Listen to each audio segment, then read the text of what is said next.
Thank you very much, members of the press. I'm Honorable Dr.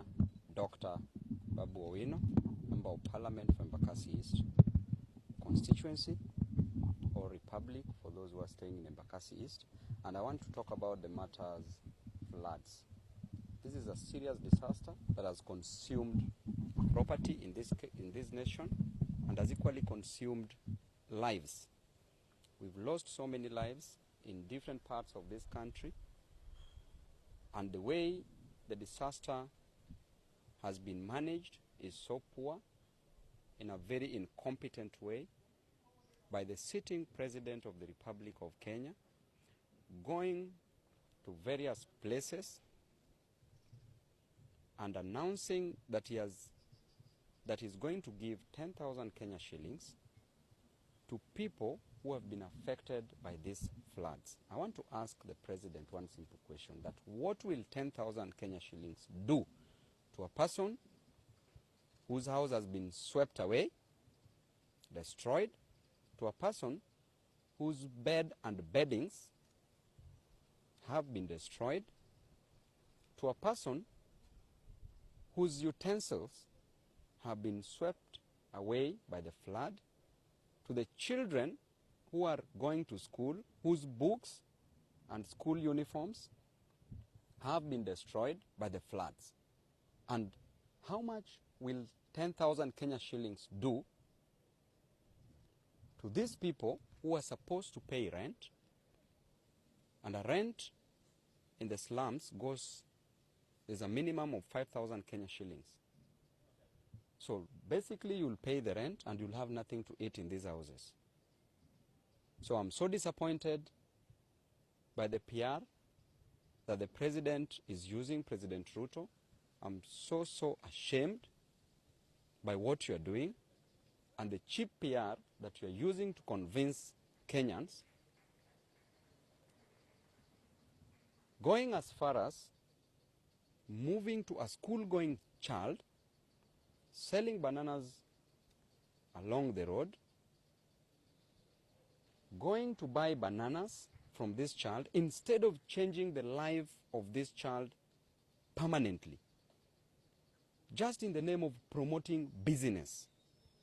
To a person who sold changa like myself in the early years of my life, I was traumatized by what the President did.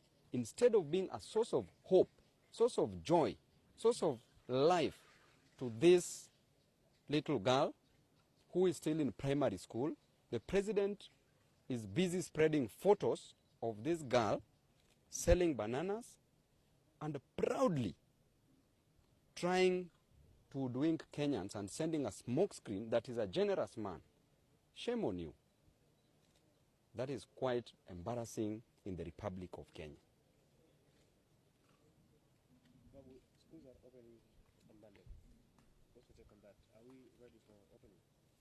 I also must express my disappointment because this idea of school, a nation that cannot educate her citizens, a nation that cannot provide a conducive environment for our children to go to school, that is a government that is as equal as zero. That is no government. And clearly our government has no respect for our school-going children.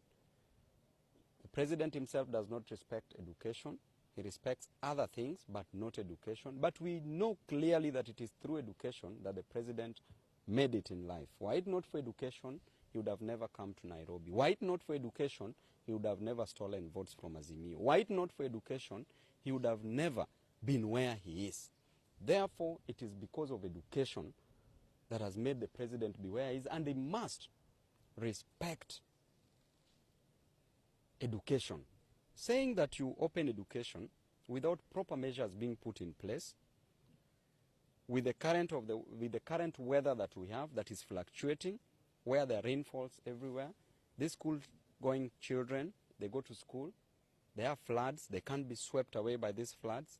Why can't we be very clear?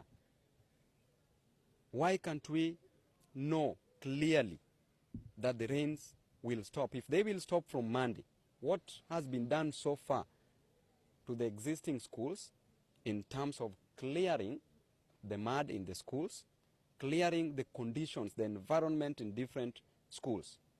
We need to be told, not just waking up and saying that, you know, go to school on Monday.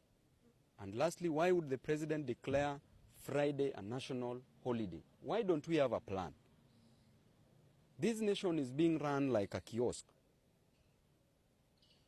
So this is a great disappointment, members of the press. Yes. Just in a nutshell, in Kiswahili.